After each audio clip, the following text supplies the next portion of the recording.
निसर्गाशी तुम्ही आपण जर मैत्री केली आणि निसर्गामध्ये एवढी मोठी पावर आहे की आज जरी विज्ञान चंद्रावर चाललं, मंगळावर जाणार असलं, पण निसर्ग असा आहे की तो एका झटक्यात विज्ञानाला सुद्धा गुंडाळू शकतो. कारण भूकंप मोजायचं मशीन आहे, भूकंप थांबवायचं मशीन नाही. वादळ किती जोरात येणार आहे हे मोजायचं मशीन आहे, थांबवायचं मशीन नाही. आणि म्हणून आमच्या सर्व शेतकरी बंधू भगिनींना सांगणे की आमच्या ऋषी मुनींनी, आमच्या पूर्वीच्या सर्व लोकांनी की निसर्गाशी मैत्री करून स्वावलंबी शेती ही जी संकल्पना हजारो वर्षापासून ऋषी मुनींनी या नाशिकच्या भूमीत सुद्धा गौतम ऋषींसारख्या ऋषींनी एवढं जबरदस्त संशोधन केलं होतं. सकाळी साळ लावायचे, दुपारी उगायची, संध्याकाळी कापून न्यायचे. अजूनही विद्यापीठांकडे सुद्धा एवढं संशोधन नसेल, एवढं संशोधन त्या प्राचीन काळात झालेले.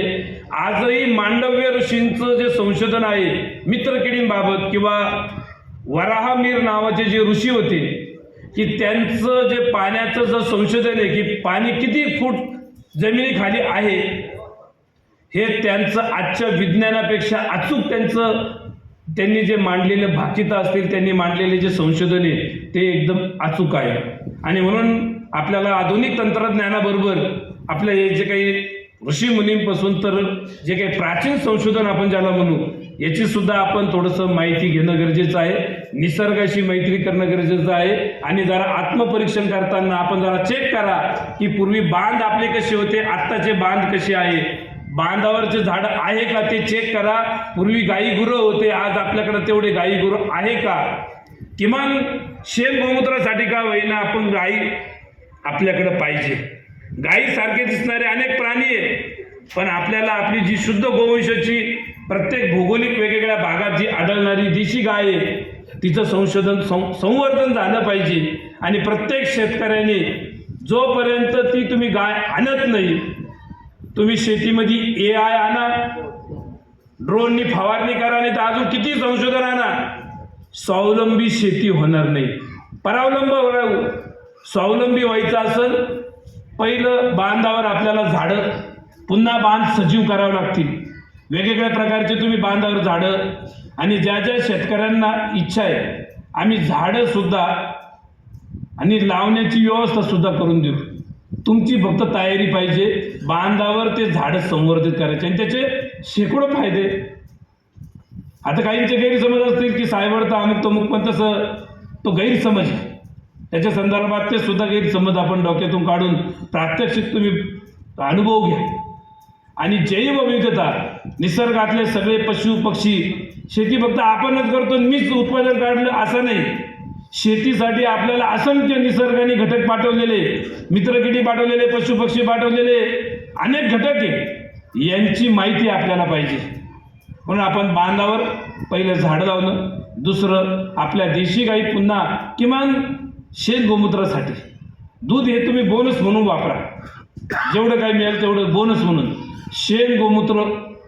आणि त्याच्यापासून तुम्ही काय काय भरपूर आमचे सदुभाऊंनी तर भरपूर त्याचे प्रयोग केलेले आहे. आमची बऱ्याच सगळ्या जेवढे विषमुक्त शेती करणारे शेतकरी यांच्यामधलं आता आम्ही वेगवेगळ्या संप्रदाय असतील, वेगवेगळ्या भागातले, वेगवेगळ्या ठिकाणची, मी भारतभरातील अनेक ज्यांना भेटलेलो आहे नैसर्गिक शेती अभ्यासक, त्यांच्यामध्ये एक प्रकारची समाधानता, एक आपण ज्याला म्हणतो एखादा ऋषी मुनी, एखादा शांत आध्यात्मिक याच्याने उपासना करून शांत झालेला एखादा ऋषी मुनी असतो, तसं हे जे विषमुक्त शेती, निसर्गाच्या सगळ्या घटकांना सोबत घेऊन सजीव शेती, जीवांना बरोबर घेऊन सहजीव शेती अशी करणारे लोक मनाने आणि सगळ्या याच्याने अतिशय शांत असतात.